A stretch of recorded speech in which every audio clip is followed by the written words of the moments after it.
Señores, muy buenos días. Está ya conectado esto, ¿sí, verdad? Tenemos la costumbre en nuestros eventos de comenzar a tiempo. Así es que pues ya se irán incorporando los demás compañeros. Yo, para dar una formal bienvenida, voy a esperar a que sea un poco más tarde, pero ahorita vamos a arrancar el evento porque son ya 9 horas con 1 minuto y todas nuestras sesiones vamos a procurar que empiecen a tiempo, inclusive aunque no estén los expositores. Vamos a ver cómo le hacemos para eso, pero necesitamos iniciar puntualmente. Tenemos un calendario muy riguroso de muchas sesiones y entonces, precisamente para no perjudicar el resto del calendario, tenemos que ser muy cuidadosos en ello. Esta exposición de introducción y de bienvenida a mi cargo, vuelvo a repetir, los aspectos formales voy a tratar de dejarlos para después, en función de esperar que ya esté integrada la asistencia de manera más completa. Quisiera yo decirles que vamos a dividir nuestra exposición en 2 partes. Una primera es un mero ejemplo, simplemente diríamos simbólico, de cómo es posible explicar a base de cuadros sinópticos las ideas fundamentales de una teoría general del proceso. Esta es una primera parte de la exposición. La segunda la vamos a dedicar a un repaso bibliográfico. Ustedes tienen en sus materiales de su carpeta al principio tanto las láminas que vamos a ver ahora y que, repito, significan un enfoque a base de cuadros sinópticos de las ideas fundamentales de la teoría general del proceso. Quisiera yo también adelantarles algunas otras reglas del trabajo de este curso. Como lo hemos venido haciendo ya en otras ocasiones, siempre en una sesión de trabajo se le concede obviamente al expositor un tiempo límite, siempre, más o menos es de 50 minutos, debe de tener su exposición en ese momento y luego abrimos un registro de participantes. De acuerdo con el número de esos participantes, entonces se va concediendo el uso de la palabra. A veces quedan muy reducidos esos espacios, a veces son 3 minutos, y después de que intervienen todos los que han pedido intervenir, el ponente o expositor da una respuesta. Esto nos lleva más o menos la hora y media en que tenemos planeada. Si ustedes ven sus trípticos, que los tienen también todos en sus... van a ver cómo todas las sesiones son más o menos de 1 hora y media de duración. La nuestra, que es la primera, está un poco apretada en tiempos porque, como ustedes ven, hemos iniciado a las 9, terminaremos un poquito antes de las 10:30 y enseguida, luego ya comienza lo que hemos llamado el módulo 1. Quiere decir que nuestra parte introductoria no forma parte de los módulos, sino es una parte precisamente de introducción. Decía yo que entonces esa será la mecánica de las sesiones y vamos a iniciar la primera parte de la exposición, que repito, es un programa de PowerPoint que ponemos a disposición de los que lo quisieran utilizar, les podemos dar copia de él, y que trata, repito, de dar los conceptos fundamentales relacionados con la teoría general del proceso. Ustedes en su carpeta tienen la copia de las láminas que vamos a ir aquí pasando. Aquí está ya la primera parte, que es simplemente la introducción, y podríamos seguir a la siguiente lámina. El contenido de una exposición básica en torno a la temática de la teoría general del proceso, podemos decir que puede tener estas siguientes partes. Lo tienen ustedes en la segunda y en la tercera de las láminas. Aquí vamos sumamente despacio. Son en realidad 9 puntos los que se desarrollarían en una exposición completa del contenido fundamental de lo que podría ser la teoría general del proceso y la exposición de los conceptos fundamentales relacionados con esta teoría. Hasta ahorita llevamos 4 puntos, que son la introducción, una reflexión sobre las ciencias sociales, luego una reflexión sobre las categorías o conceptos categoriales, los conceptos procesales categoriales, para llegar, aquí todavía no vamos, al punto quinto, que es el relativo a la unidad de lo procesado. Pasaríamos a la siguiente lámina, en donde aparecen los siguientes 4 puntos, 6, 7, 8 y 9 del contenido de la exposición. En un sexto punto se exponen las razones de la unidad de lo procesal. En un séptimo punto, lo que llamamos los principios procesales generales. En el octavo punto, reiteramos una idea muy extendida del maestro Alcalá Zamora, llamada el hexágono del maestro Alcalá Zamora. Y en el punto 9, que es conclusivo, se trata de resumir los conceptos básicos o fundamentales de la teoría general del proceso, advirtiendo que los dos primeros, el concepto de litigio y el de pretensión, no son conceptos procesales, pero son conceptos relacionados con el proceso, porque sin litigio y sin pretensión no puede haber proceso. De ahí la inclusión de estos dos conceptos que, como ustedes bien saben, en su estudio profundizó sobre todo Francesco Carmine. Los otros 3, los conceptos de acción, de jurisdicción y de proceso, pues ya sabemos que son los conceptos clásicos que se vienen tratando de exponer como contenido fundamental de la ciencia del derecho procesal. Pasaríamos a la siguiente lámina.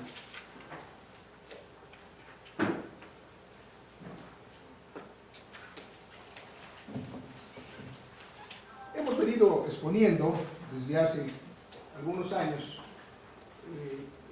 no precisamente tesis, me limito a decir que es una idea, y que es una idea que precisamente esquematizamos como de las 3 dimensiones del derecho. No sé si se puede ir completando el cuadro. Esos 3 planos son uno primero, que es un plano conceptual. Ahí están los conceptos, ahí está la ciencia, ahí está la teoría. Otro segundo plano, que es el normativo, donde están las normas jurídicas. Y un tercer plano corresponde al plano fáctico, al plano de los hechos. Ahí están los hechos y actos jurídicos. Esto se completa porque en el primer plano tenemos la ciencia del derecho, la teoría, la técnica.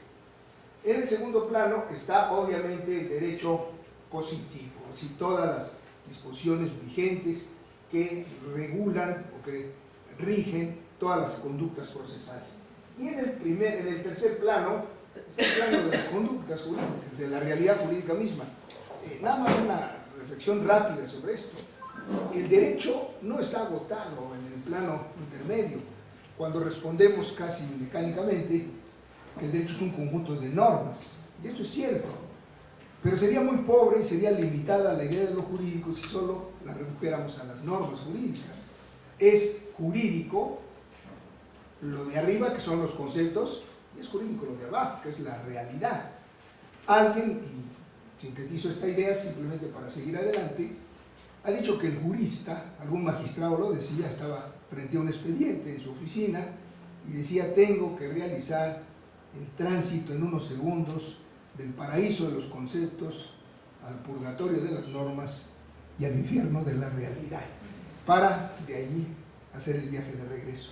Efectivamente, la labor cotidiana del jurista, del juez, del abogado, es hacer ese tránsito. Tiene que ser un tránsito de sus aparatos conceptuales, dogmáticos, científicos, a la normativa y a los casos concretos, ¿verdad?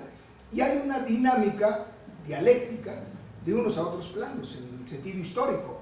El plano conceptual influye al normativo, el normativo al fáctico, pero luego viene de regreso eso. El plano fáctico influye al normativo y el normativo al conceptual. En una dialéctica social permanente, porque es característico de la evolución de la sociedad. El siguiente cuadro nos lleva a una reflexión rápida sobre el carácter científico del derecho procesal. Es decir, la ciencia necesariamente, toda ciencia, desde la zoología, la botánica o la trigonometría, cualquier tipo de ciencia podía quedar encerrada en este concepto, es decir, el concepto de ciencia. Todas estas reflexiones pertenecen a la epistemología, o sea, a la teoría del conocimiento. Y hablar de que toda ciencia es un conjunto de conceptos ordenados y sistematizados vale, repito, para cualquier sector del conocimiento. Y aquí ponemos una disyuntiva, del conocimiento o de la realidad, porque hay ciencias que se refieren a los hechos de la realidad, son las ciencias naturales, pero hay otras ciencias cuyos objetos de estudio no son objetos físicos, sino son objetos ideales, y otras ciencias, y estas son las nuestras, adelante, en las cuales lo que sucede es que el objeto de estudio son los fenómenos sociales. Ahí está el derecho en esa tercera categoría, ¿verdad? Pero, de todas maneras, cualquiera que sea el tipo de objeto de conocimiento, sigue válida el concepto que dábamos de ciencia como un conjunto de conceptos ordenados y sistematizados sobre un sector de la realidad o del conocimiento. De ahí la disyuntiva. Nos vamos a ver. Ustedes saben que uno de los pilares fundamentales de la teoría del proceso es sostener la unidad del derecho procesal. Y el maestro Alcalá Zamora nos dejó muy claro que esa unidad o diversidad del derecho procesal puede darse en tres planos. Uno es el plano académico, aquí estamos en las obras que se editan, en los cursos que se organizan. Este es el aspecto de la academia, y es la unidad académica o doctrinal. Luego viene la problemática de la unidad legislativa en un segundo plano, y finalmente la unidad jurisdiccional. Bueno, no nos detenemos mucho en esto, simplemente hacemos una advertencia. No satanicemos ni unidad ni diversidad. Nadie puede decir que la unidad es lo bueno y que la diversidad es lo malo. No pensemos en esa directriz. Eso es una cosa paralela cuando también vemos oralidad y escritura, y hay una satanización de la escritura y un elogio a veces ligero, infundado sobre la oralidad. No se trata de esto, porque en última instancia yo les pido que hagamos esta reflexión. ¿De qué depende en un momento dado que se sea unitarista o separatista? Depende de conveniencias, de circunstancias. Todos los ingenuos que se quieren matrimoniar son unitaristas, y a los 2, 3 meses o 2, 3 años se convierten en separatistas y quieren divorciar. En el sentido político, cuando México consigue su independencia de España, ¿verdad?, somos separatistas. Y luego, después nos volvemos unitaristas con provincias o partes del territorio que se nos quieren separar. El primer caso es la trágica historia de Texas, 1836, que a lo mejor, si lo vemos con cierta óptica, los tejanos tenían cierta base de razón para separarse, porque fíjense que ese año de 36 es cuando volvemos al centralismo, y Texas dice: no, oye, yo no juego al centralismo, yo soy un estado federal, y te quedas con tu centro, y nos quedamos con nuestro centro, y Texas se separa. Luego perdemos otra gran parte del territorio, ¿verdad?, y bajo otras circunstancias. Siguió habiendo separatismos, creo que lo sigue habiendo. A lo mejor los yucatecos se separarían encantados de la vida, no los hemos dejado. Nosotros somos unitaristas, ellos son separatistas. Bueno, ahora entrando a lo procesal, ¿de qué depende que se sea unitarista o separatista? Depende de concepciones doctrinales y hasta de cierto grado de conveniencias. Si sostenemos la unidad, como la ha sostenido vehementemente el maestro Alcalá Zamora y grandes sectores de la doctrina, pues vamos a pensar que hay ciertas conveniencias en postular ideas unitarias. Ideas unitarias, primero, obviamente, desde luego, idea unitaria para la cosa académica. Esto casi diría yo que hoy es, no que sea indiscutible, en la ciencia no hay cosas indiscutibles, pero sí hay una corriente mayoritaria que acepta la unidad de lo procesal en lo académico. Ya hasta maestros que hace 30, 40 años eran recalcitrantemente separatistas, se han ido convirtiendo en unitaristas, porque se han ido convenciendo de la necesidad de que hay una serie de conceptos, de cuestiones básicas que son la teoría general del proceso, ¿verdad?, independientemente de la división en ramas del propio derecho procesal. Pero hay una base unitaria, y esa base unitaria es el fundamento de la unidad académica.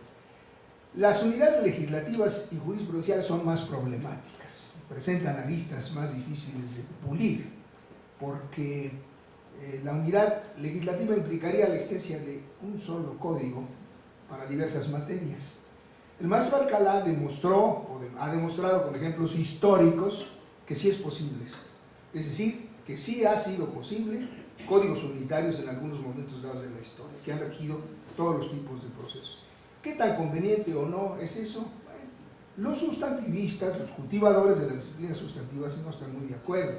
Ellos quieren sus códigos procesales específicos para cada materia, ¿verdad? Familiar, penal, civil, etcétera, mercantil, ¿no? Bueno, la más problemática es la unidad jurisdiccional, porque además es difícil que haya argumentos para convencernos de ella, de que hubiera jueces únicos para todas las materias. Está frente a esto la especialización, sobre todo en sociedades muy grandes. Claro, el maestro Alcalá, simplemente para demostrar que sí podía haber unidad, acudía al ejemplo del juez de pueblo, que es un juez mixto, sábelo y conócelo todo, ¿verdad? Y que siendo mixto, se desayuna con un auto de formal prisión, a la hora puede estar viendo un divorcio, luego un hipotecario y termina el día viendo un ordinario civil. Ahí recorrió 3 o 4 materias, el juez de pueblo, el juez mixto, pero no pasó nada. Hay una unidad jurisdiccional, quizás no muy conveniente. Claro, simplemente recuerdo que esos jueces de pueblo siguen existiendo. Todavía algunas leyes nuestras permitían que los jueces de pueblo no fueran titulados, que fueran legos. Y entonces el tribunal tenía que decidir a quién ponía de juez, si al peluquero o al boticario, ¿verdad? Quién podía escribir mejor o saber más las cosas de leyes, y ahí lo ponían de juez a ese señor. Creo que estamos ya lejos de esa situación. Hoy por hoy, aún en las pequeñas poblaciones, en la mayoría de los casos, los titulares de los órganos jurisdiccionales son letrados, son gentes que tienen... Bien, pasamos a la siguiente lámina rápidamente, porque estamos haciendo simplemente un repaso ejemplificativo de una forma objetiva de sintetizar todas las ideas de la teoría general del proceso. A través de los años, y a través de muchos años, más de 30, fuimos configurando en nuestros textos de teoría general del proceso estas razones que enunciamos como fundamentadoras de la unidad del derecho procesal. Tenemos que reconocer sin lugar a dudas que las primeras de estas razones están influidas por la corriente carnelutiana, porque Carneluti es el que nos dice esto de que el contenido de todo proceso es un litigio, sí, y luego el aspecto finalista o teleológico de la finalidad de todo proceso es la de solucionar el litigio. Luego viene el aspecto de la triangularidad necesaria en toda relación procesal, ¿verdad? Adelante. Y finalmente, bueno, no finalmente, todavía nos faltan otras razones. El aspecto de infraestructura, es decir, se dice que todo proceso requiere necesariamente una infraestructura organizacional, es decir, para que haya procesos debe haber tribunales que estén establecidos y que estén esperando que llegue, emplearemos la palabra que usan mucho los españoles, que lleguen los justiciables, ¿verdad? Que son los clientes de la justicia. Si un justiciable no encuentra tribunal y no está establecido, quiere decir que falta este requisito. Todo proceso presupone, pues, la existencia de esta infraestructura administrativa, que son los tribunales establecidos con jerarquías y con competencias. Adelante. Nos faltan otros 3 puntos de unidad. Por ejemplo, el quinto, que se refiere a las fases o momentos del desarrollo del proceso.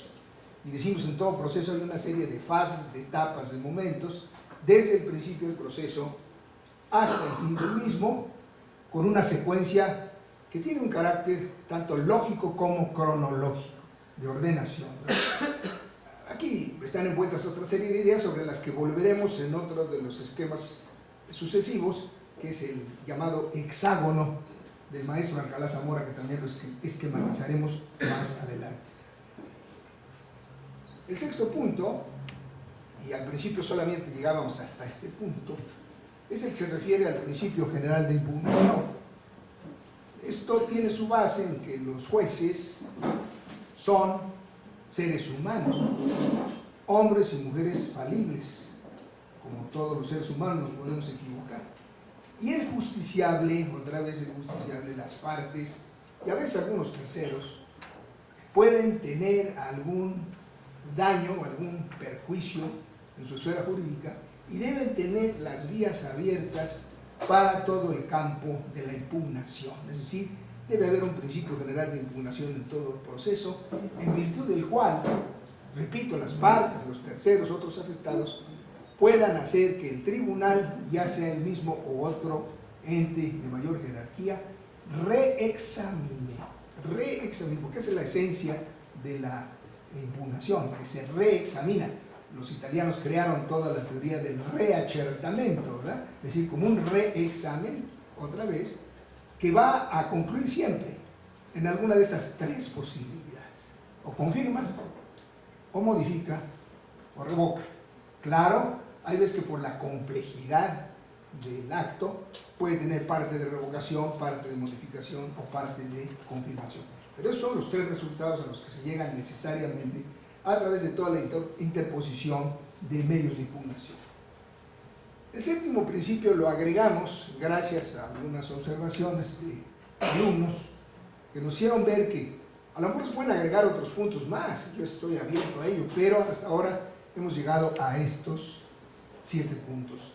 El último es que hay una serie de fenómenos cuyos rasgos y peculiaridades son propios y exclusivos del proceso, y son estas ideas de las cargas, de las posibilidades, de las expectativas. Quien introdujo toda esta ideología, si le podemos llamar así, toda esta técnica de denominación de fenómenos, fue el alemán James Goldschmidt, en su teoría del proceso. Goldschmidt obviamente era un alemán, pero él escribe esta obra ya en castellano, como lo geopolítico de la Segunda Guerra Mundial, y en Sudamérica, en Uruguay. Ahí es donde escribe esta obra. Y su contribución a las ideas del proceso radica fundamentalmente en la circunstancia de crear una nueva teoría en relación con el proceso y, sobre todo, subrayar la existencia de este tipo de fenómenos: la carga procesal, la posibilidad, la expectativa, como conductas que no nos pueden ser exigidas, no le pueden ser exigidas a la parte. Si no las desarrolla, si no las desempeña, él mismo va a ser el perjudicado. Se ha tratado de definir a la carga, y yo creo que hay certeza en ello, como una obligación en beneficio propio del que actúa, es decir, para evitarse un daño, un perjuicio. Es una especie de labor de despejar camino, de quitar piedras, de hacer que la vía se vaya siendo más fácil. Y con ello está ligada una actitud muy importante que debe tener todo abogado, y esa actitud es la diligencia. Lo contrario de ser diligente es ser indolente, ¿verdad? El indolente se duerme, se le olvidan las cosas, no estuvo pendiente. El diligente está pendiente de todos los detalles y todas las cosas. Y en esto de las cargas eso es muy importante. Porque no es cierto que exista la obligación de contestar la demanda, no, existe la carga. Ni tampoco la obligación de ofrecer prueba, no, existe la carga de ofrecer la prueba. Ni tampoco la obligación de interponer el recurso, no, todas estas son típicamente cargas. El aspecto de posibilidades y de expectativas complementa el concepto de las cargas, porque en el fondo, y a veces se ha atacado a Goldschmidt por esto, la habilidad, la diligencia, el cuidado, a veces son importantísimos para ganar un asunto. Y a veces lo más grave, y eso es lo peligroso, es que a través de esa audacia, de esa atención, de esa destreza, casi se parece a un juego de ajedrez entonces el proceso, ¿verdad? Y gana a veces no necesariamente el que tenga la razón, sino gana el más hábil, el más diestro, el más listo. Este es uno de los puntos negativos que se atacan a Goldschmidt, que al fin y al cabo su tesis se llama la teoría del proceso como situación jurídica. Él niega o se opone a la tesis mayoritaria del proceso como una relación jurídica, y él dice el proceso es una situación jurídica. Creo que si pudiéramos, y aquí radica la unidad de lo procesal, frente a cualquier proceso imaginable que tengamos enfrente, si podemos palomear estos 7 puntos, son el fundamento de la unidad.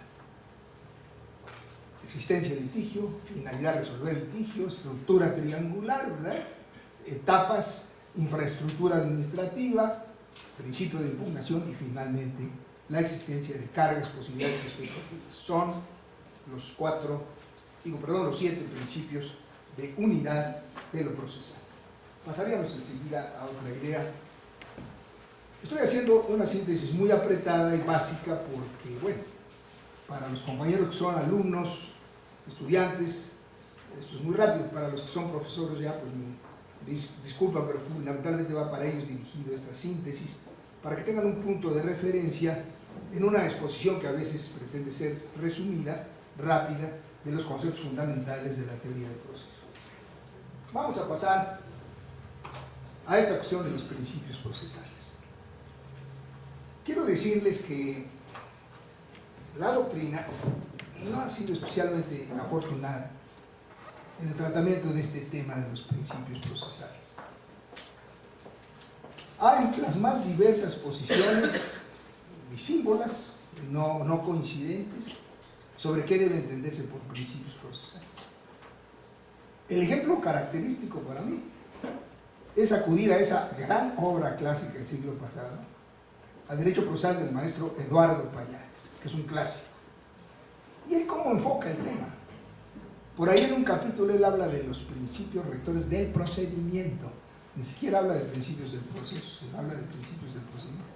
Y nos hace un largo listado de más de 25 cosas, en donde, como en tienda de pueblo, hay de todo.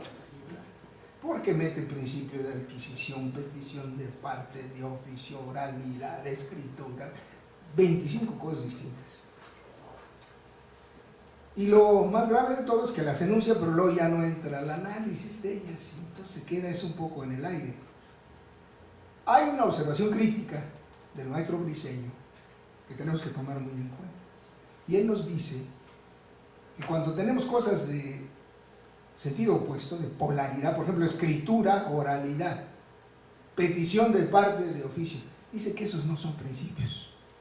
Dice que en todo caso esas son tendencias, pero no principios. Porque los principios deben ser nortes, orientes, puntos de referencia de actuación. ¿De actuación para qué? Son principios para que el proceso se desarrolle eficazmente, para que el proceso se desarrolle bien.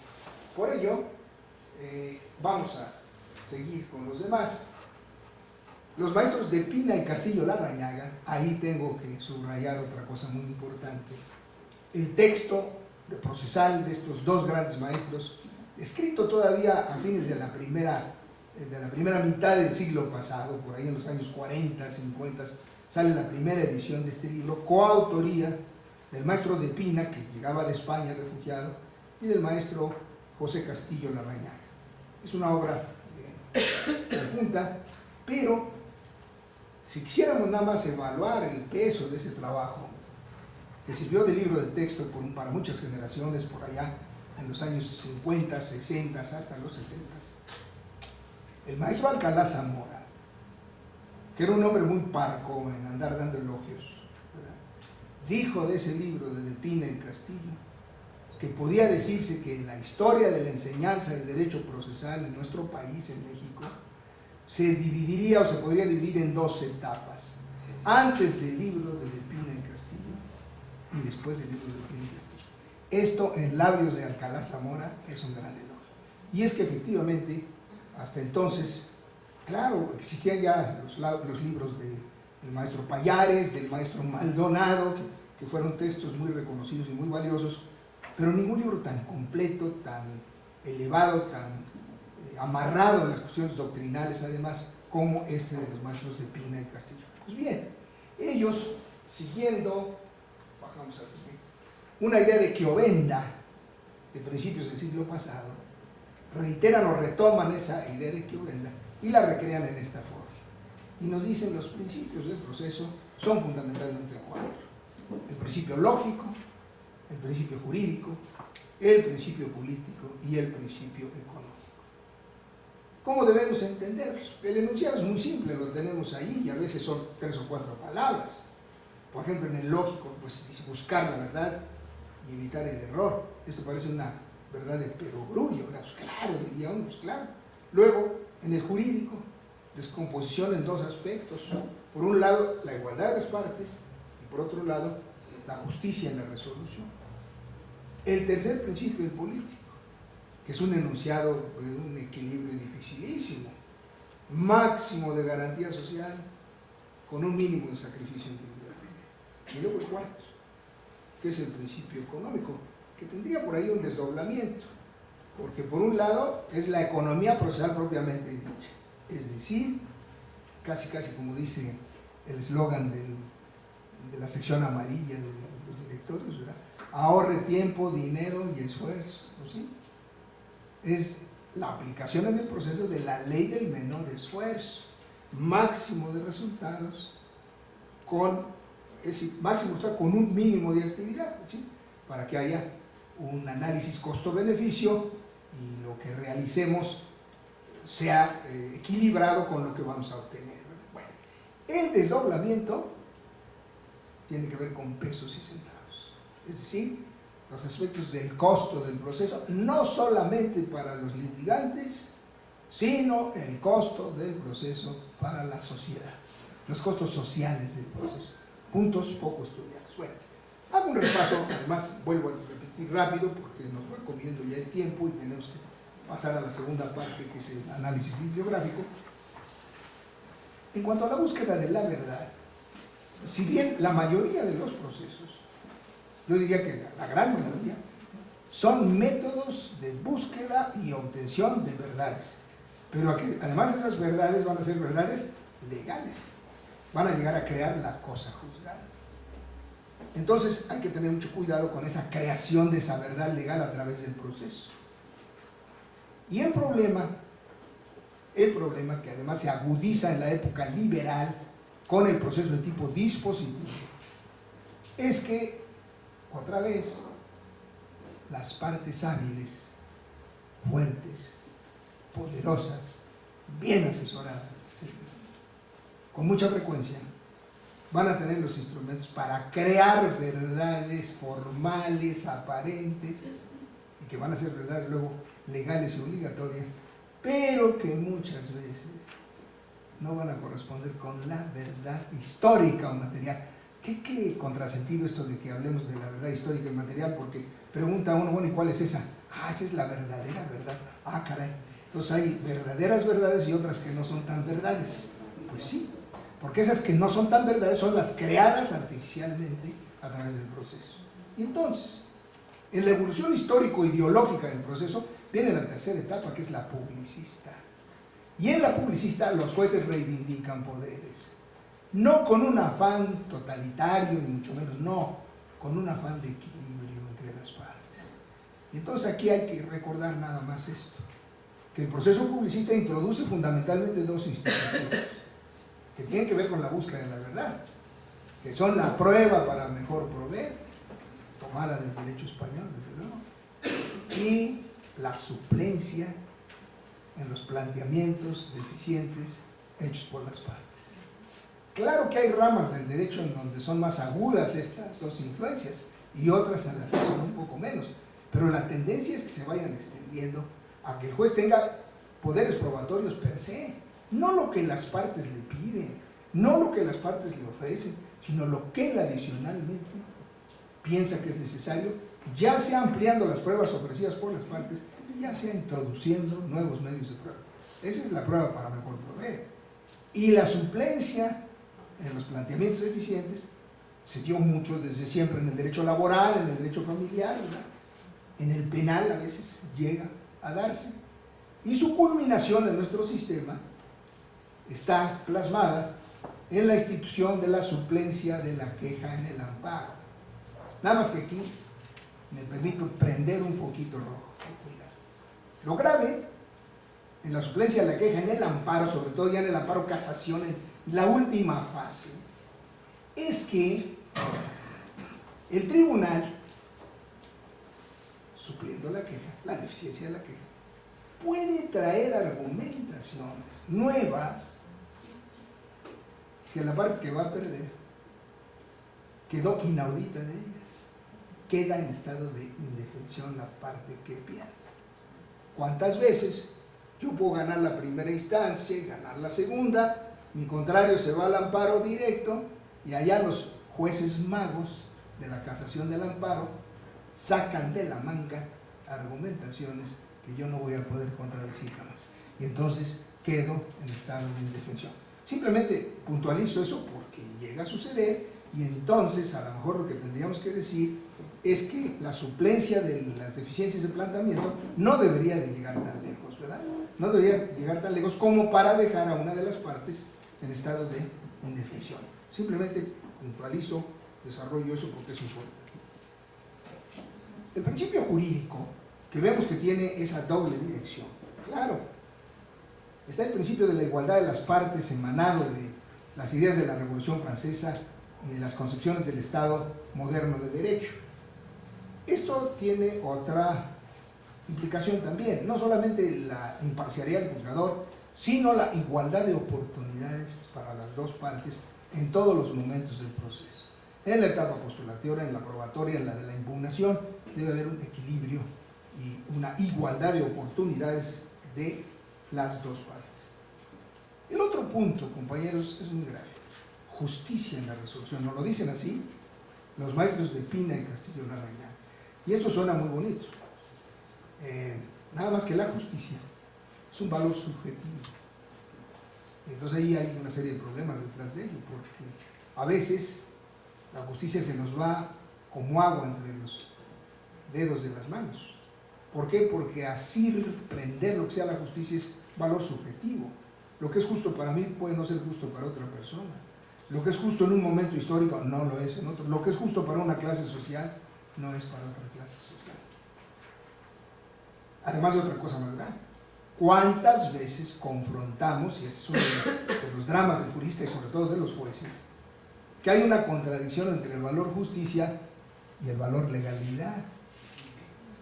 Ah, qué grave es eso, ¿no? Y que el propio juez le tiemble la mano al firmar la resolución, porque en su convicción debe apegarse al derecho y está cometiendo una injusticia. Eduardo J. Couture, en uno de sus bellos mandamientos, le dice al abogado: si encuentras un conflicto entre justicia y legalidad, ¿verdad?, opta por la justicia. Ah, pues qué bonito suena todo eso. Por ahí hay un malvado profesor español, misógino, que dice que si un abogado sigue todos los consejos de Couture va a perder todos sus pleitos. Bueno, mejor no digo quién es para no aumentar su mala fama, ¿no? Yo creo que es malévolo eso, ¿verdad? Porque de todas maneras, en todo el pensamiento de Couture está el ideal de lo que debe ser un abogado honrado, decente, cumplido, etc. Y, claro, si se puede alejar o no, bueno. Pero vamos al problema fundamental que veníamos tratando. Como regla para el abogado está muy bonita y a ver qué hace el abogado con ella. Pero imaginen la regla dirigida a los jueces.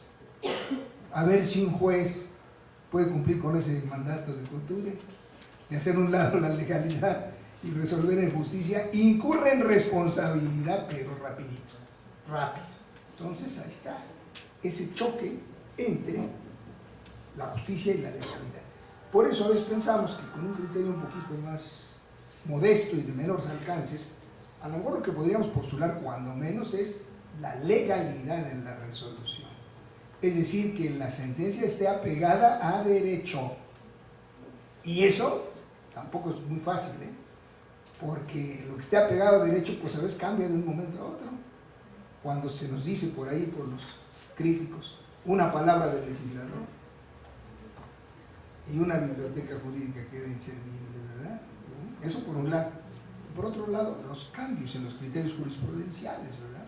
En que a veces estamos seguros de cierta situación y de repente cambia esa posición. El abogado debe ser muy cuidadoso, debe ser humilde, porque es muy grave la actitud del abogado, muy frecuente, que le asegura a sus clientes que el asunto está cincho y que él va a ganar, pues porque todos esos asuntos los ha ganado siempre. Ah, qué actitudes tan peligrosas, ¿verdad? Está el relato del cliente iracundo, que ya perdieron el asunto y va a reclamar. Y usted me dijo que esto estaba seguro. Es más, usted me dijo de su biblioteca, todos estos libros le dan la razón. En una actitud de esas que a veces tienen los abogados, ¿no? Y este malvado encuentra rápido el argumento de decirle, sí, hombre, nada más que se me olvidó decirle que todos los de este otro lado se la niegan, ¿verdad? Es decir, estar apegado a derecho tampoco es aritmética, no son 2 más 2, 4. Es una cosa bastante compleja. Pero en fin, a lo mejor podríamos matizar este enunciado diciendo igualdad de las partes y legalidad o apego a derecho en la resolución. El principio político lleva una serie de implicaciones muy interesantes, porque siempre todo proceso, por pequeño que sea, si es más grande o más trascendente, peor tantito, va a afectar la esfera jurídica de un individuo. A veces será un pellizquito, ¿verdad? Una condena y paga esto. A veces será un pellizcote o a veces será la cabeza misma, la pérdida de un patrimonio, la pérdida de la patria potestad de un hijo, etc. Siempre hay una afectación a la esfera jurídica. Y entonces, en un criterio que yo calificaría de humanista, de bondadoso en cierta forma, dicen los autores, máximo de garantía social, claro, porque el proceso tiene el propósito de ser un instrumento de pacificación social, claro, pero con un mínimo de sacrificio individual. ¿Qué quiere decir esto? Pues que las penas y sanciones no sean absurdas, ni excesivas, ni trascendentes. Nuestra Constitución lo dice en materia penal. Ya vieron cómo se acaba de resolver por la Corte lo de la famosa cadena perpetua, pues que Dios los bendiga. En fin, fíjense nada más para terminar en esta cuestión. ¿Qué tanto es tantito, decimos? ¿Penalizamos o despenalizamos? Pues a ver, ¿cómo quiere el cliente recomendarle al sastre que haga el saco más cortito, que lo haga más largo? Porque eso depende hasta de posiciones ideológicas. Por ejemplo, todos esos muy radicales partidarios de la pena de muerte, eso es penalización. O que se aumenten las sanciones, o que se aumenten. Y la otra corriente, la corriente despenalizadora. ¿Penalizamos o despenalizamos? El maestro González Bustamante hace muchas décadas atrás nos decía, por ejemplo, ¿de qué nos va a servir a la sociedad, a la víctima, al propio sujeto que delinque, que comete y él ponía este ejemplo? Había entonces tranvías todavía en esta ciudad, y a los camaradas que los manejaban le decíamos motoristas, ¿verdad? Ahí va el motorista con su tranvía, y es un viejo miope, no ve ya bien y está lloviendo, y atropella con el tranvía a un sujeto y comete un homicidio imprudencial. Pena de prisión, parece un homicidio imprudencial, pero es un absurdo, dice el maestro González Bustamante. ¿De qué le va a servir a la sociedad que ese anciano medio ciego vaya a dar a la cárcel por ese delito imprudencial? Debe cambiarse el sistema de penalización. Bueno, y luego ya habría otros ejemplos muy rápidos. Por ejemplo, delitos tales como las injurias. El delito de injuria se ha ido quitando en muchos códigos para afuera. Pues, por ejemplo, como que en Alvarado, Veracruz no tendría sentido, pues ahí nos saludamos todas las mañanas con injurias, ¿verdad? Delito. Otra despenalización muy frecuente y última en muchos sistemas procesales nuestros, se le ha quitado al adulterio el carácter de delito. Queda como figura causal del divorcio, desde luego por aparte, pero no es delito. Algunos cínicos han dicho que eso está muy bien porque ese es un deporte nacional, ¿no? Es cierto. Aquí está pues el principio político. Cerramos con el principio económico y decimos, ¿qué pasa con el principio económico? Bueno, hay que hacer un primer cálculo de costo-beneficio siempre. Nuestras abuelas tenían una serie de dichos sabios, ¿verdad? Como aquel de no vaya a salir más caro el caldo que las albóndigas, decían las viejitas, ¿verdad? Y sabían lo que estaban diciendo. No vayamos a meter más dinero y a gastar más de lo que vamos a obtener. Ese es el análisis de costo-beneficio. Tiene mucho que ver con la solvencia de los deudores. Cuidado, prendo un foco rojo, porque muchas veces el abogado se involucra indebidamente con el cliente en aspectos económicos. Y luego el cliente le viene a reclamar y le dice, oiga, usted, pues el señor no tenía, oiga, el hecho de que sea insolvente el deudor ya también es mi responsabilidad. Mande usted a sus contadores, a sus economistas, a que le digan cómo anda la solvencia. Yo, como como abogado le voy a atender el aspecto técnico jurídico. No me puedo responsabilizar de que sus deudores sean solventes o no. Cuidado, ¿verdad? Bueno, ese es un punto de cuánto cuesta el proceso. Nosotros sabemos que de acuerdo con nuestro 17 constitucional no hay costa judicial. Al Estado no se le paga por el servicio de administración de justicia. Es gratuito. Y se ha dicho que lo gratuito a veces sale más caro, a veces sí, por la serie de costos laterales que tenemos. El otro aspecto es el del costo social del proceso. ¿Cuánto le cuesta a los individuos ir al litigio y cuánto le cuesta a la sociedad sostener los aparatos de procuración y de administración de justicia? Con esto terminaríamos este análisis y pasamos rápido, porque el tiempo nos va comiendo, a la figura del hexágono del maestro Alcalá Zamora.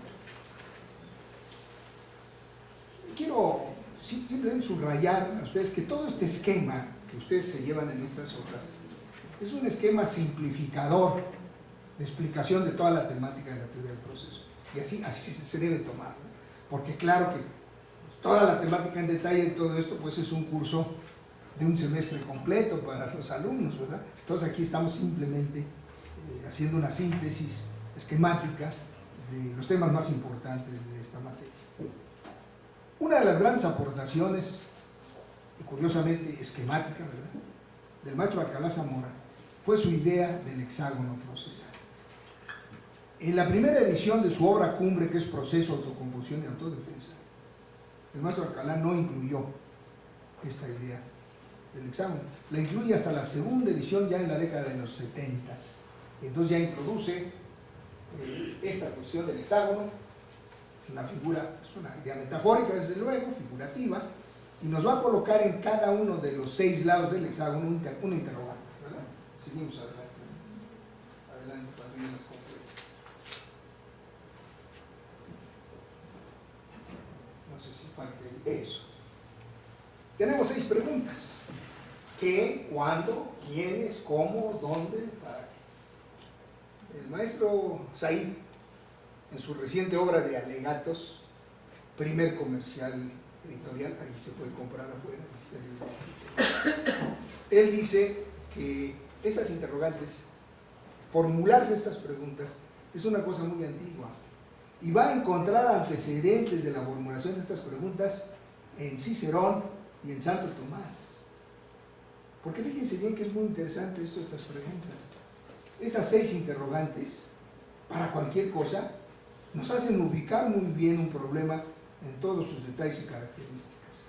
Se dice que en un periódico diario de la Ciudad de México hace muchos años, el jefe de redacción reunía a sus reporteros para mandarlos a la casa con Z, no a dormir, sino a la casa de noticias, ¿verdad? ¿Y qué les decía? Jóvenes, quiero que me traigan su reportaje de acuerdo con las distintas fuentes, deportes, sociales, policíacas, culturales, etc. Ahí están esas 6 preguntas. ¿Qué están viendo? ¿Cuándo sucedió eso? ¿Quiénes intervienen? ¿Cómo sucede? ¿Dónde pasa? ¿Y para qué? 6 interrogantes muy importantes. Nosotros, en un sentido crítico, hemos agregado 2 interrogantes más, pero no hemos querido cambiar la figura del maestro. Yo nos obligaría a dibujar un octágono para meterle 2 preguntas más, pero hemos querido respetar la idea del hexágono por su importancia y sobre todo porque en el momento en que surgió fue muy oportuno.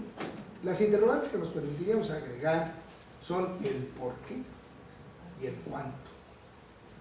Porque si agregamos estas 2 preguntitas, el por qué y del cuánto, pues entonces ya tenemos una visión muy completa del fenómeno. Claro, el fenómeno central sobre el que nos estamos formulando las 6 interrogantes o las 8 interrogantes es el proceso.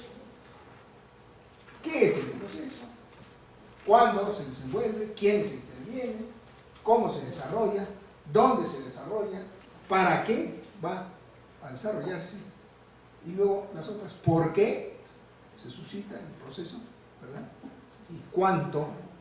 No solamente medido en pesos y centavos, afortunadamente no es esa la única forma de medir la dimensión de importancia de las cosas. Hay otros factores que no son necesariamente los pesos y centavos para medir la importancia de un asunto. Toda esta temática de los interrogantes implica entrar a toda una serie de temas relacionados con todo el curso. Nada más les digo esto para que vean la utilidad del famoso hexágono. Cuando en el curso se llega al capítulo en donde está el hexágono, si no mal recuerdo es el capítulo 21, concepto y proceso, y vemos la idea de Alcalá, hago que los alumnos realicen este ejercicio. Digo, vean, a ver, tengan el hexágono aquí enfrente, ¿no? Váyanse al índice del libro y me van a ubicar qué capítulos del libro pertenecen a cada lado del índice. Y entonces el ejercicio es muy ilustrativo, porque se van para allá, ¿verdad? Y claro, si se encuentran en un capítulo donde se hable de las etapas del proceso o del tiempo y el proceso, plazos, estamos en el lado del tiempo, ¿verdad? Si van a capítulos en donde se está estudiando la parte formal, parte material, jueces, carrera judicial, entonces la parte de los quiénes del proceso, ¿verdad?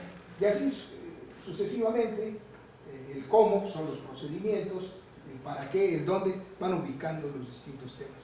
La interrogante siempre va enfocada, siempre va dirigida al proceso como fenómeno central. Y si se cumple este cometido, fíjense en la idea muy útil de Alcalá Zamora, esquemática, ¿verdad?, para resolver estas interrogantes en torno al proceso.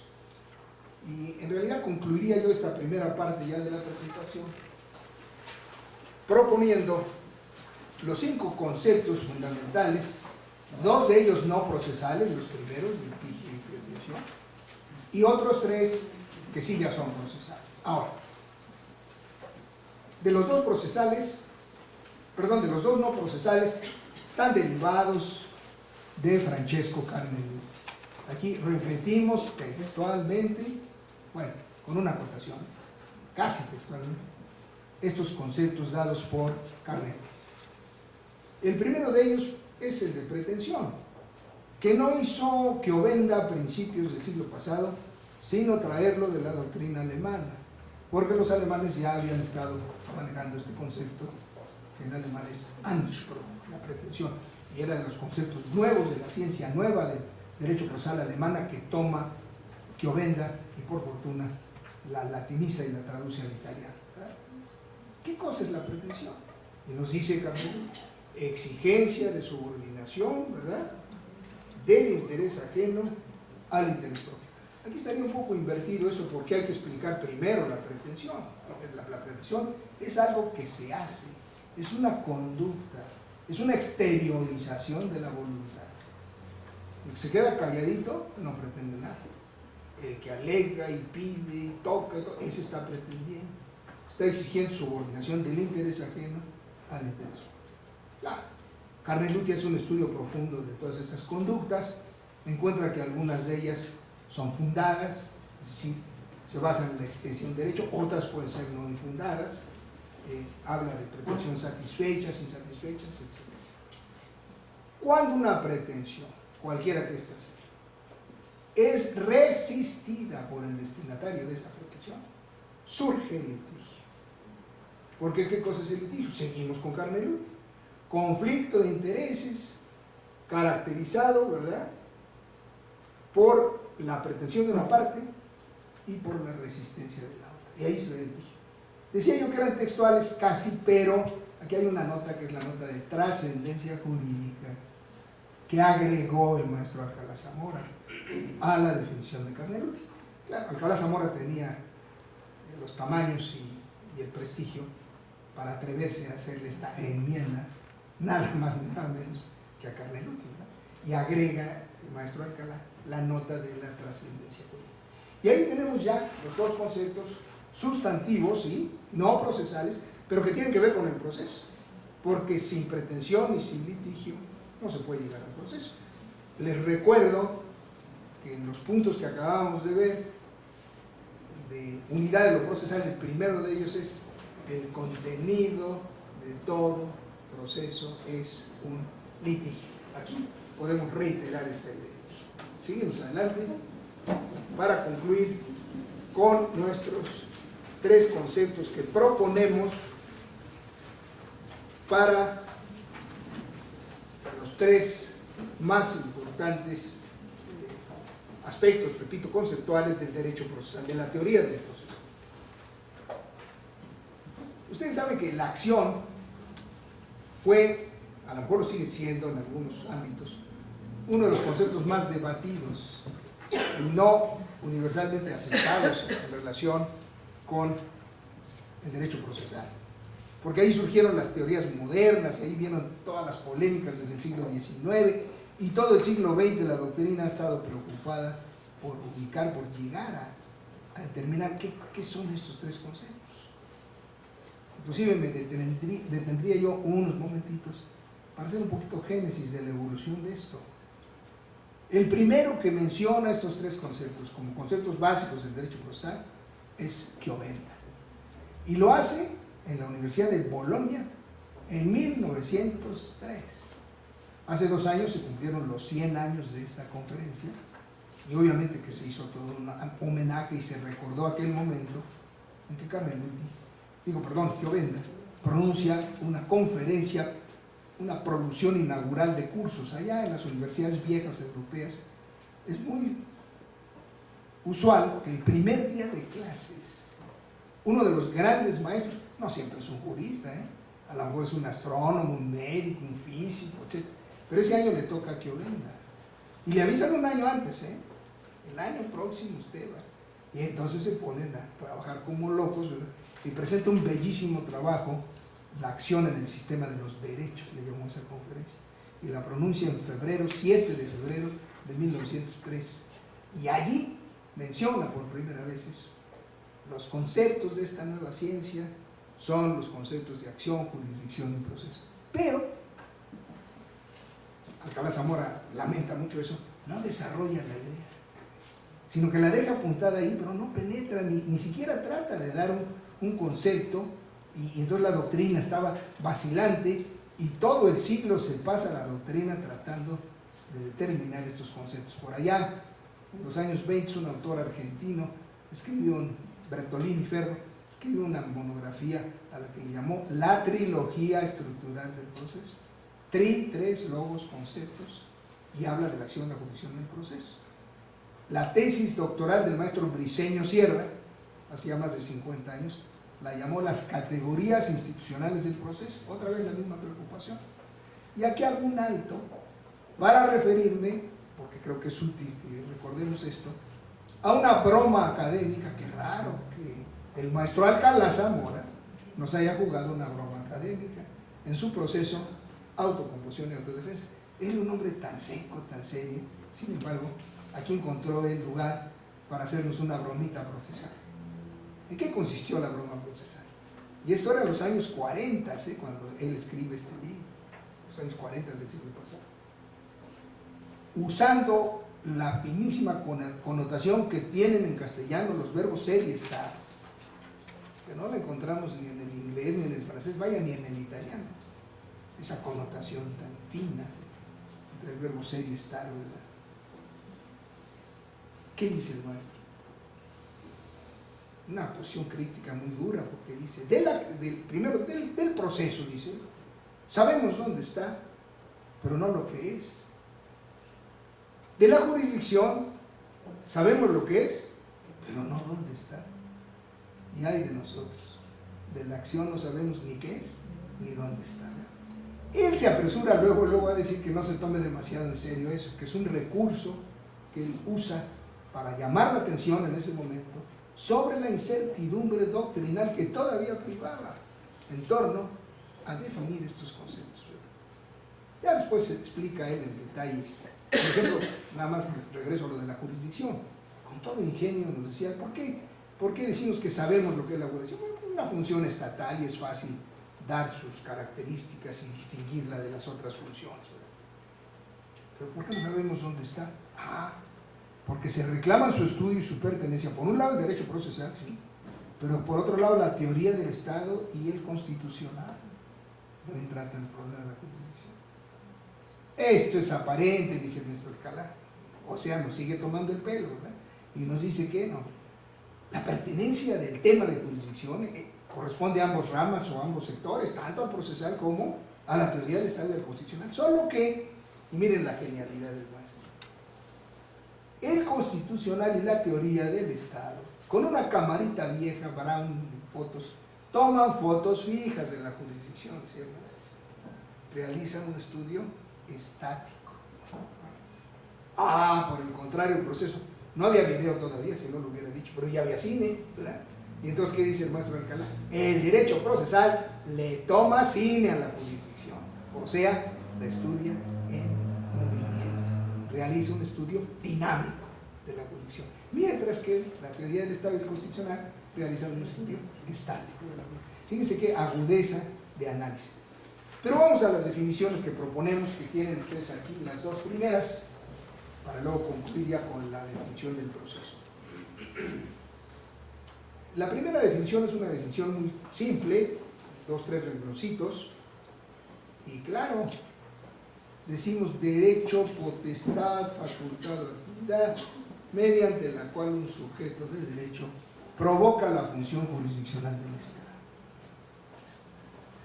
Luego, con toda razón, es un harakiri, podemos hacer una crítica terrible de esta definición, porque tiene 4 géneros próximos: derecho, potestad, facultad, actividad. Alguien con toda razón nos podría decir, oye, pues póngase, a ver, defínase, o derecho, o potestad, o facultad, o actividad. Bueno, y si me orillan a ello, pues me decido por la última, por ser una actividad provocadora. Porque eso de que si es derecho, si es potestad, si es facultad, pues quién sabe qué sea, ¿no? Podemos entrar a muchas doctrinas que nos tratan de explicar todos esos puntos, pero lo que es innegable es que es una actividad, y es una actividad de un sujeto que va a provocar la función jurisdiccional. Si me quedo con una, me quedo con la cuarta, o con el cuarto de los géneros próximos, actividad provocadora de la función jurisdiccional. Claro, enseguida pues viene la función jurisdiccional, porque si la acción es la provocadora de la función jurisdiccional, ¿qué demonios es la jurisdicción? Entonces aquí ya tenemos que centrar nuestro objetivo tratando de definir a la jurisdicción. Y claro, aquí el género próximo sí es uno solito, ¿eh? Función, está claro, soberana del Estado. Ahora ya los rasgos de distinción, ¿verdad? Esta función soberana del Estado se va a realizar a través de una serie de actos que están proyectados, encaminados a uno final, de aplicación de una norma general a un caso concreto controvertido para dirimirlo, para solucionar. Esa es la esencia de la función jurisdiccional. Es una función. Ahora, aquí, claro que se puede uno meter en problemas porque hay 2 conceptos aquí detrás: el concepto de Estado y el concepto de soberanía. Este concepto de soberanía ahorita está cuestionado con todas las cosas internacionales, pero pues yo me voy a las tesis kelsenianas de la lógica jurídica. No sé más que 2 cosas, y eso es lo que Kelsen dice de Estado y de soberanía.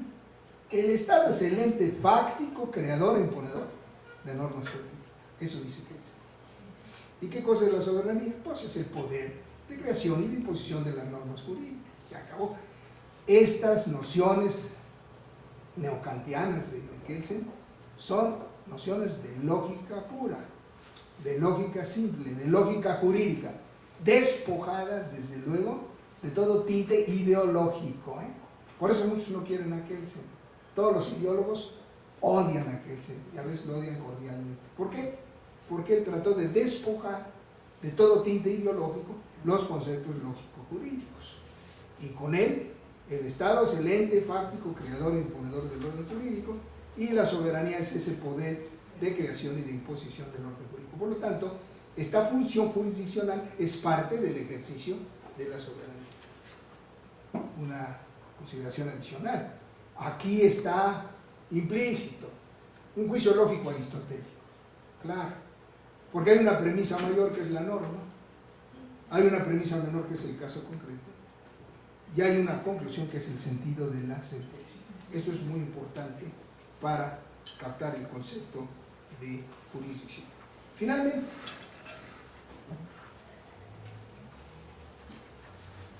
y esta es la conclusión de nuestra exposición de esta primera parte, tenemos que hay una especie, le damos el siguiente paso para que salga esto.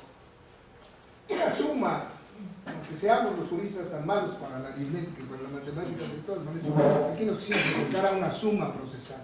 La acción más la jurisdicción es igual al proceso. Ah, sí, pero nos falta un sumandito allí. Ese sumandito es importante y lo vamos a encontrar en la definición. Porque ¿qué va a ser el proceso? Conjunto complejo de actos. ¿De quién? Del Estado como soberano. Ahí está la definición. De las partes interesadas. Ahí está la acción. La acción en su doble sentido. ¿Y de quiénes más? De los terceros ajenos a la relación sustancial. Esos terceros son ajenos a la relación sustancial porque ese no es su asunto y la sentencia que se dicte no va a afectar su esfera jurídica. Se supone, en un sentido ideal, que esos terceros, que son abogados, peritos, testigos, auxiliares, se supone que vienen a ayudar y a colaborar, a veces como estorban, pero ahí están y son esos terceros ajenos. Por lo tanto, la suma de todas esas conductas es el proceso. Conjunto, pues, complejo de actos del Estado como soberano, de las partes interesadas y de los terceros ajenos a la relación sustancial. Actos todos, igual que en el acto jurisdiccional, que tienden ¿a qué? A la aplicación otra vez, la sentencia, de una norma abstracta, un caso concreto, controvertido, para solucionarlo, para eliminar. Con esto concluimos, aunque habría otras dos láminas más, se refieren ya a otros aspectos especiales, que ya no es necesario que las veamos. Con esto concluimos esta exposición. Son las 10:12, a las 10:30 comienza el otro segmento. Quiero rogarles que vean ustedes cómo antes de las láminas en sus carpetas les he hecho llegar un documento en 3 hojas que es una larga lista bibliográfica. Quiero explicar muy brevemente la razón de esta referencia bibliográfica, para cuya elaboración tuve el apoyo de Alberto Said, como en muchas de las cosas que realizo. No, digo, es cosa de que ustedes con calma, ya después, en la tarde, en la noche, de regreso a sus lugares de origen, etc., vean con cuidado esta relación que tiene, no sé, 40, 50 horas. Quiero decirles cuál fue el origen de esta recopilación. Lo que sucede es que por allá, por los años 90, el maestro Humberto Briceño Sierra, que ha sido uno de nuestros grandes profesores y grandes autores, nos increpaba, nos reclamaba a los profesores de aquella época que estábamos padeciendo una aguda parálisis intelectual porque no había producción de obras jurídicas. Los textos, tanto del maestro Valle como míos, pues eran de los 70, de los 80, pero ya estábamos en los 90 y nadie estaba escribiendo nada. Y sobre todo, nos calaba más el reclamo cuando vienen las odiosas comparaciones. Son odiosísimas y queda uno mal en ellas siempre. ¿Qué nos decía el maestro Briceño? Miren a los colombianos, miren a los argentinos, miren a los españoles, miren todo lo que están produciendo allá, y aquí no estamos escribiendo nada, nadie está produciendo. Digo, desgraciadamente era cierto, y no le podíamos responder a eso. El maestro, como todos sabemos, falleció el año de 2003, el 1 de noviembre, un poco después de nuestro Congreso Mundial, al que todavía pudo asistir. Pero creo que hoy podríamos decirle al maestro Briceño: mire, maestro, ya no nos puede usted saber que nadie está escribiendo nada. Aquí está la lista de las cosas más importantes que se han publicado en estos últimos 14 años. Que no hay nada todavía aquí del año 2005. Bueno, yo voy a agregar algún tipo de comentario ahorita sobre 2005, pero sí les quiero llamar la atención sobre los textos que están incluidos al final en el año 2003 y en el año 2004, porque han sido textos de es decir, hay una producción prolífica que significa mucho en nuestro medio. Obras como las de los grandes maestros, que son culminación de su carrera, tanto del maestro Flores García como del maestro Gonzalo Armienta, que son maestros ya de gran edad, publicadas en el 2003, y otra serie de obras de autores muy recientes. Nuestro próximo conferencista de la próxima hora, que está aquí presente, Hugo Carrasco, pues es autor de un brillante libro también de prosa civil. No obstante su juventud, ya ha producido trabajos, pero pues tenemos muchos compañeros, el licenciado Rodolfo Bucio, que está aquí, que también será expositor, porque hemos querido, compañeros, hemos querido que este curso agrupe como expositores, si no exclusivamente, sí preferentemente, a autores de textos, porque los autores de texto han escrito algo, entonces como que creo que por un principio tienen una mayor autoridad moral e intelectual para venirnos a hablar de algo si han escrito sobre ello, ¿verdad? Y la gran mayoría de nuestros expositores, vuelvo a repetir, tienen obra escrita y nos van a venir a hablar de ella. Claro, Hugo Carrasco no nos va a venir a hablar de su texto porque él trae otro proyecto de cuestión de enseñanza del derecho, pero, por ejemplo, pues ya hoy en la tarde vamos a oír a las 4:30 al maestro Bucio, que está aquí presente, y también ya más nochecito Alberto Saí, con un texto sobre auditoría legal que le ha publicado el INDEPAC. Aquí se lo han publicado en esta institución. Mañana, por ejemplo, que es ya sábado 17, tiene el maestro Valle Fidela, y claro que nos va a hablar de Constitución y Proceso, pero él tiene obra escrita sobre estas cuestiones, tiene su obra sobre las garantías constitucionales del proceso. Luego vienen, en la segunda fase, mañana viernes, tanto Macarita Elizondo, con mucha obra escrita, y el ministro Gudiño de la Suprema Corte. Está luego Gabriel Moreno Sánchez, que tiene su obra sobre nulidad procesal en Porrúa, nos va a venir a hablar de ello. Y luego, don Alejandro Torres Estrada, también mañana, con un comentario sobre su libro sobre proceso civil. Ya para el domingo concluimos con 2 sesiones de trabajo, una en donde van a intervenir 2 compañeros de provincia, Gumecindo García Morelos, presente aquí, con un tema muy propio de sus quehaceres profesionales como encargado, como director o presidente de la Comisión Local de Derechos Humanos en el Estado de Michoacán, y también desde Chiapas se desplaza Alfonso Martínez Lascano, que es el presidente del Colegio de Profesores de Chiapas, con otro tema. Cerraríamos las exposiciones ya el domingo con la intervención del maestro Gonzalo Armienta, precisamente hablándonos sobre su texto. Como son 10:18 y hemos dicho que vamos a cumplir rigurosamente con el calendario, yo empecé a las 9:02 y así vamos a empezar todas las sesiones de trabajo. Yo quiero simplemente agradecer la presencia de todos ustedes, darle desde luego la bienvenida a muchos compañeros que felizmente nos visitan de provincia. Yo quiero agradecerles desde luego la presencia de todos ustedes, agradecerles que están aquí con nosotros y de manera muy especial tenemos la presencia de la doctora Rueda, que nos viene a visitar desde Colombia. Ella es profesora de la Universidad del Externado de los Andes y nos visita aquí. Es nuestra única visitante extranjera esta vez, para la que pido un aplauso de bienvenida.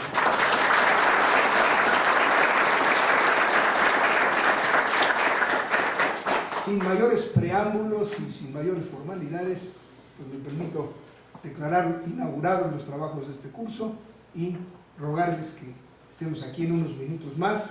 Faltan 10 minutos para que inicie la exposición del maestro Hugo Carrasco. Gracias.